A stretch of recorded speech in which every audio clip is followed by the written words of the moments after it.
Ngayong araw nga nagpatulong bumili sa akin ng cellphone si ate. Kailangan daw niya akong isama para daw malaki yung matipid niya. Ilang araw na kasi nawawala yung cellphone niya. Hindi daw niya alam kung saan niya nalagay. Kaya nahihirapan tuloy ako na kontakin siya kapag mag-vlog kami. Tuwang-tuwa nga siya dyan mga guys. Sabi ko kasi sa kanya ako nang bahala. Reward ko na din to sa kanya kasi sobrang supportive niyang ate. Andito na din pala kami sa Manila. Kaya dalawang sakay na lang para makarating ka sa Green Hills. Doon pala kami bumibili ng cellphone mga guys. Bukod kasi sa mura lang siya. Legit talaga yung mga iPhone doon. Kapag talaga ikaw yung nasa unahan ng jeep, ikaw yung taga-abot ng bayad. Kaya kapag sumasakay ako ng jeep, mas gusto ko doon sa tabi ng driver. Kaso nga lang may nakaupo na doon mga guys. Kaya mas gusto ko doon kasi merong salamin.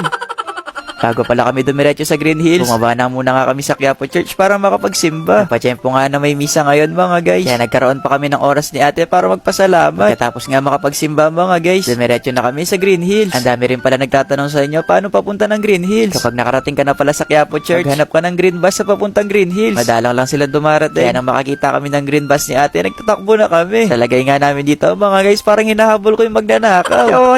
Madalang lang din kasi kami makatsyempo ng green bus. Kaya kung minsan naghihintay talaga kami ng matagal. Pwede na nga lang din talaga may nakita kami kaagad ng green bus. Yun nga lang talaga mga guys, hinihingil kaming magkapatid.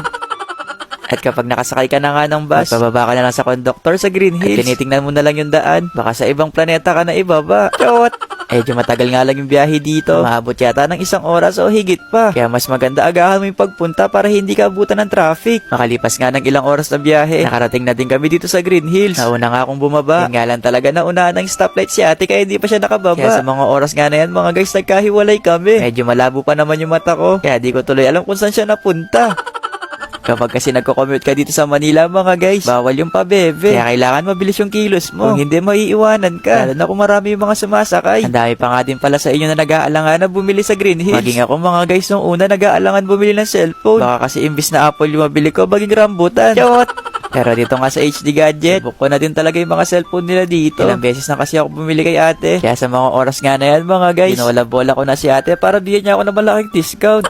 Ang ganda nga ni ate ngayon. Bumagay sa kanya yung suot niyang scarf. Tapos siningit ko yung magkano yung iPhone 15.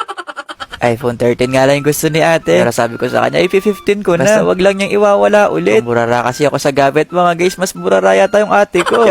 Ang ganda nga ng iPhone 15 mga guys. Sakto lang din yung laki niya. Perfectong cellphone na to sa mga mahilig mag-cellphone. Kasi hindi kagad sasakit yung mata mo. Marami din pala silang cellphone dito. May brand new at second hand. Kaya kung sakto lang yung budget mo, marami kang pwedeng pagpilian dito. At saka pwede rin pala dito na ipaswap yung cellphone mo para mas makatipid ka. At kapag bumili ka nga ng brand new, nakikita mo rin dito sa link kung brand new ba talaga to or hindi na. Kasi meron date of purchase dito mga guys. At yung sa box nga, pwede mong i-type yung code na nakalagay sa box. Nga makikita mo kung kailan siya nagamit. Di pa nga na-registered to. Kaya kailangan din magpa-activate. At yung maganda pala dito mga guys, meron din siyang 1-year warranty. Na kahit sa ang Apple Store nga or Apple Service, pwede mo siyang ipagawa. Nakikita din kasi dun sa link na kapag hindi pa nga siya umabot ng 1 year nasira yung cellphone, pwede nilang gawin or palitan. Kaya ito talaga yung gusto ko mga guys kapag bumibili ako ng cellphone. Yung maraming freebies. Ilagay nga halos lahat ni ate yung mga case dito. Sabi ko naman sa kanya baka maubos na yung paninda niya. Nabudol nga rin pala ako dito kasi meron din siyang Apple Watch. Sabi ko nga sa kanya, sampulan ko sa kamay ko. Kaso nga lang daw kapag binuksan na daw tong relo, bawal lang ibalik kasi brand new daw to. Matagal ko na pala gusto magkaroon ng Apple Watch. Kaso nga lang yung time na yun wala pang ipon. Kaya nag-ipon din talaga ako mga guys para makapili ng gantong relo.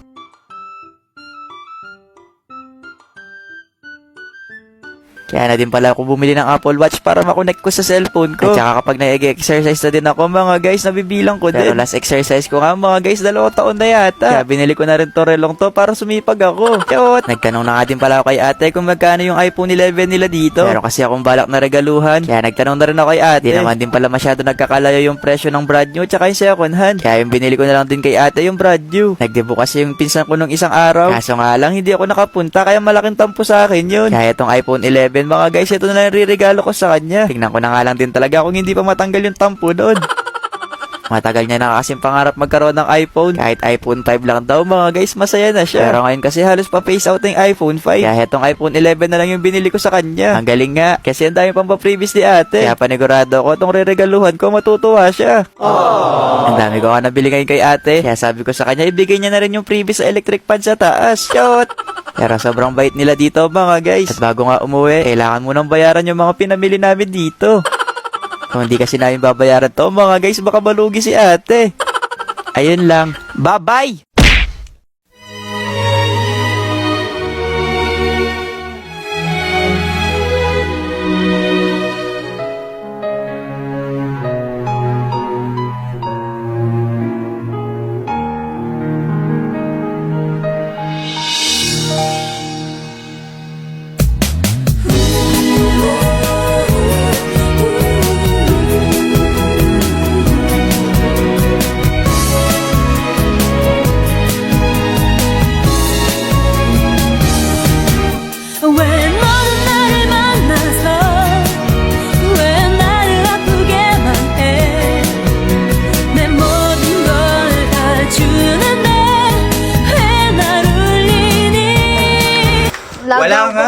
wala. Wala nga. Nagtitiktok ka lang. May isa pala akong follower dyan na nag-comment na kapag daw nagsahod ako sa Facebook, ay sunod ko namang ayusin yung kwarto ko. Ayoko pa nga sana tong ayusin kasi komportable ko pa naman tong tinutulugan. Pero mukhang kailangan na rin maayos mga guys. Natatanggal na din kasing ibang parte ng pintura sa pader. Kaya kailangan na rin siguro tong mapalitan ng bagong pintura. At sa vlog nga na to mga guys, kwarto reveal ko na nga kayo. Maliit lang din pala yung kwarto ko. Kaya maliit lang din yung ginagalawan ko dito. May nabasa rin pala ako nag-comment sa isa sa mga in-upload kong vlog. Bakit daw puro na lang daw ako vlog, di ako nag-aaral. At ang masasabi ko nga doon, nakapagtapos na ako ng pag-aaral. Hindi lang halata, mukha lang din kasi akong high school. Chot! Sinikap ko talaga makapagtapos. Gumraduate naman ako bilang cum laude. Uy! Chot love! Baka maniwala kayo dyan ha. Graduate lang din talaga akong gwapo. At walang nakuwang award. At siguro ito na lang yung masasabi kong nakuha kong award. Yung silver play button. Pero legit talaga yung saya ko nun mga guys nung nakuha ko tong award na to. Nagtatatalon ako sa tuwa nun. Pero siguro kapag nakuha ko naman yung gold, baka magtatumbling na ako nun. Ang ganda rin kasi ng award na to. Para ka din talaga pumasa ng board exam. Chot! May nakalagay din kasi for passing 100,000 subscribers. Pero balik na natin to. Baka magasgas pa. Balikan na natin yung kwarto ko na ipapaayos. Maliit lang din talaga tong kwarto. Sakto lang din talaga sa pang isang tao. Lalakihan ko na lang siguro sa susunod yung kwarto kapag may asawa na ako. Chot!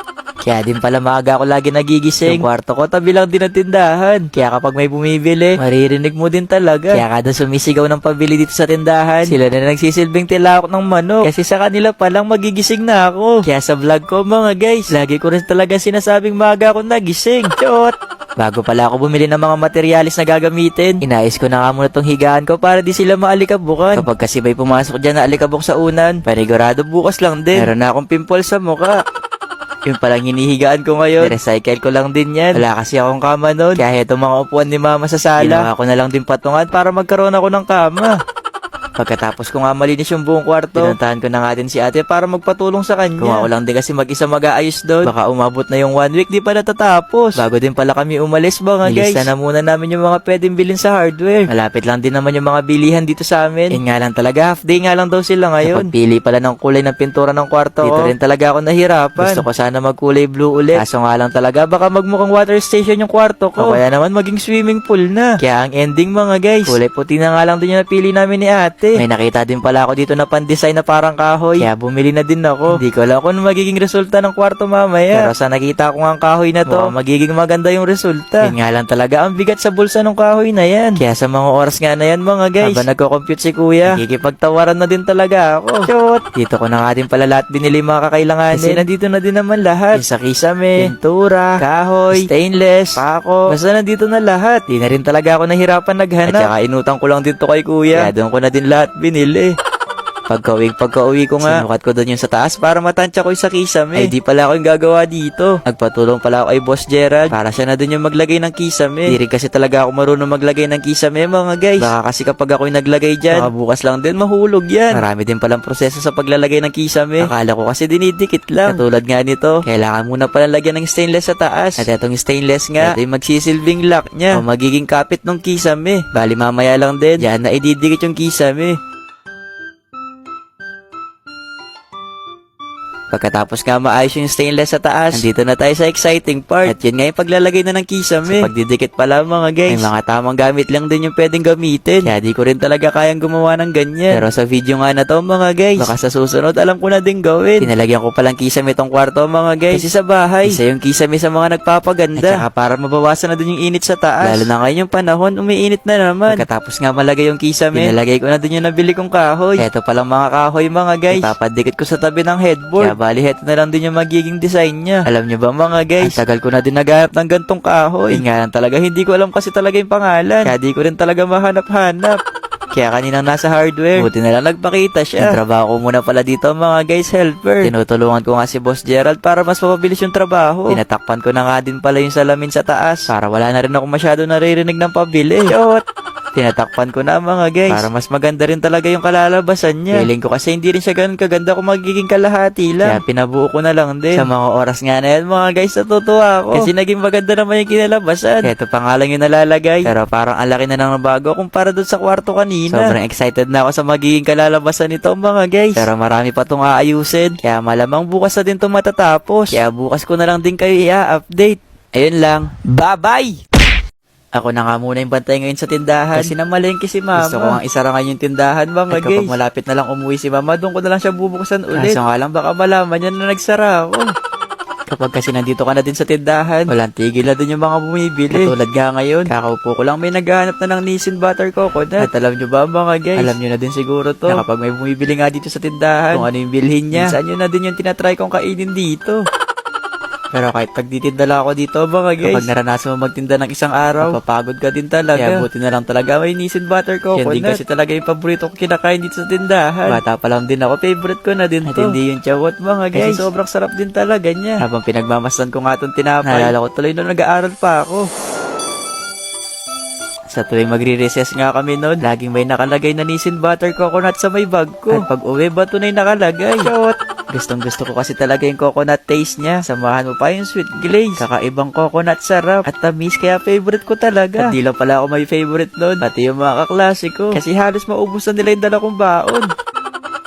Palagi nga akong pinagkakaguluhan kapag recess. Tapos palagi rin silang humingi ng baon ko. Akala ko nga fans ko sila. Tinatanong nga ako dati ng teacher ko, magkakaroon ako ng wish anong pipiliin ko. World peace ba? O magkaroon ng superpowers. Sabi ko naman sa teacher, gusto ko lang din talaga ng Nissin Butter Coconut. Chot! Ay hindi pala chawot. Sarap din kasi ng coconut taste with the sweet glaze. At syempre, hindi lang din ako yung madalas kumain dito sa tindahan. Pati din yung mga kuya ko. Sila yung mga kasama kong kumakain dito. At hindi yung chawot, mga guys. Minsan, ay madalas pa nga, kapag may mga dumarating ginaw ng mga bisita, itong Nissin Butter Coconut na rin yung pinapamerienda ko sa kanila. Kaya ako sa inyo, subod na din kayo sa mga sulking tindahan to buy Nissin Butter Coconut. Or pwede din ito sa tindahan ni mama. At ako na yung magtitinda din para sa inyo. Ayun lang. Bye-bye!